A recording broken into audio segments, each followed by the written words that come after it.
Hello everybody and welcome back to another exciting edition of Boy Curious, the show where I, Matt the Game Boy, look at bootlegs and oddities for everyone's favourite gaming handheld. This week we're looking at a game based on a movie. It's Spider-Man 3. This week actually marks the 7th Spider-Man film I've seen in the cinemas. That's pretty bonkers if you actually think about it. Since Sam Raimi's 2002 movie, the franchise has been rebooted twice. On top of that, the wall crawler even got an animated feature called Into the Spider-Verse, which I highly recommend. Next year, there's even going to be an 8th film with Spider-Man Far From Home.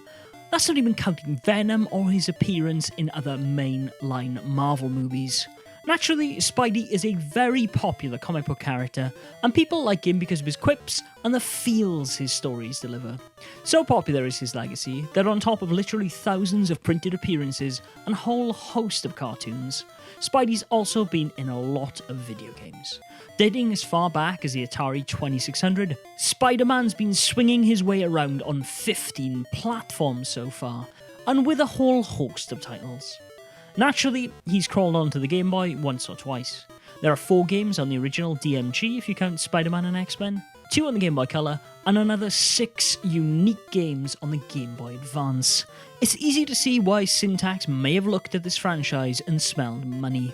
Yep, everyone's favourite Chinese maker of so-so bootlegs saw enough potential in Spidey to make an English treasure based on the webhead to coincide with Sam Raimi's 2002 movie.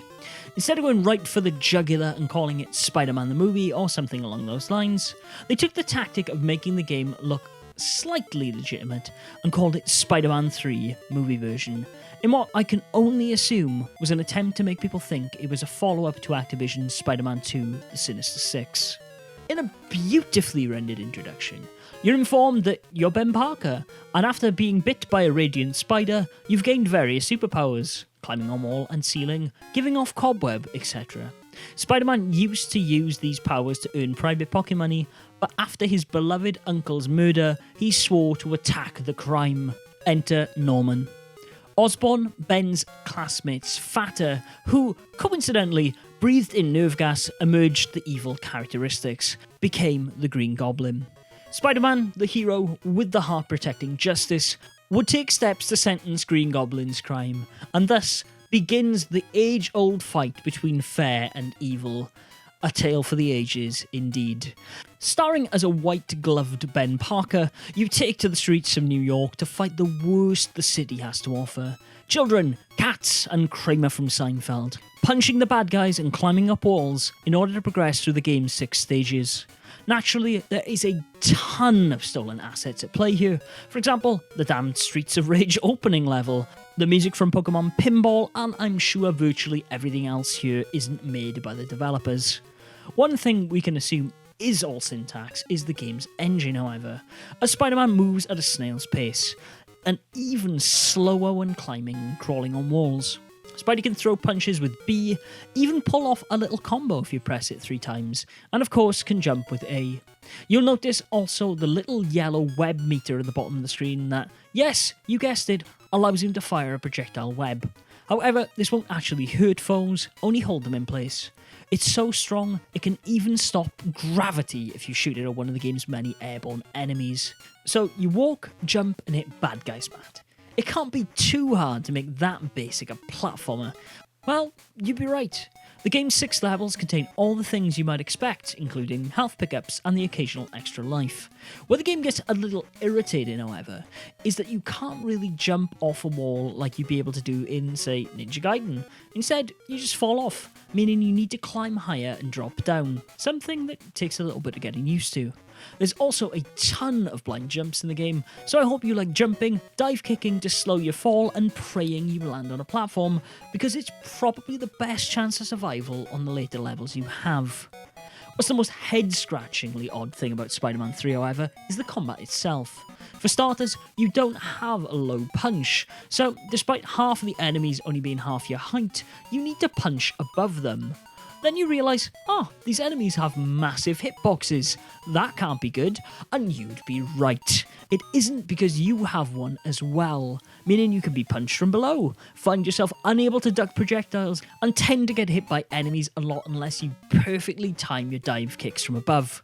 The one odd but good thing is that getting hit or hitting an enemy results in infinity frames for the sprite that's been damaged, allowing you to either storm through an enemy or attack and run away. It doesn't stop you getting hit by the rather solid projectiles, however, so watch out. Unfortunately though, this exploit does mean that all of the game's end of stage bosses are a bit of a cakewalk. You just punch, walk through their body, then punch them in the back over and over again until they die. The boss sprites themselves though are just random things I imagine Sintax had lying around. As while the first boss is clearly Wolverine inspired, the other bosses, even the Green Goblin himself, are just clearly whatever they could cobble together. The one great thing about this video game is though that after killing a boss, Spidey dances! Just like the bosses though, the locations themselves are about as inaccurate to the movie as you'd expect. They don't look too bad, they're just a little bit long and messy. There's a ton of dead ends that in any other game would yield the player a reward. Instead, here, you end up wandering into areas and finding nothing for your troubles except for a world of pain. The enemy sprites also start to look tougher as you go along, but all of them don't take more than 2 or 3 hits to go down. Oh well, that's how it goes. I'd also be a bit amiss without mentioning the cutscene between levels, but this is literally the same piece of garble text every time, and by the 5th time, it's not as funny. There is also the option to save, as yes, this game does actually have a battery save function between levels. However, as the game's about 20 minutes long and not very difficult, I don't really think you're gonna use it that much. But oh well, at least it's nice to have. Overall, Spider-Man 3 is yet another janky Sintax game. Good for a laugh at the horrible translation, but beyond that, honestly, there's not a lot to see here, folks. I recommend you watching it through if you're curious, but honestly, your time would be better spent playing any of the other 40-odd Spider-Man games out there. If you see it, why not pick it up? Or go over to Handheld Underground if you're that much of a sadist to get the ROM. Just remember though, with terrible bootlegs, I take no responsibility for how you spend your time. And that brings us to the end of another Boy Curious, ladies and gentlemen. I hope you've enjoyed. If you have, please let me know in the comments down below. And until next week, where I'll be back with a festive chromatographic, be sure, Game Boys and Girls, to game on.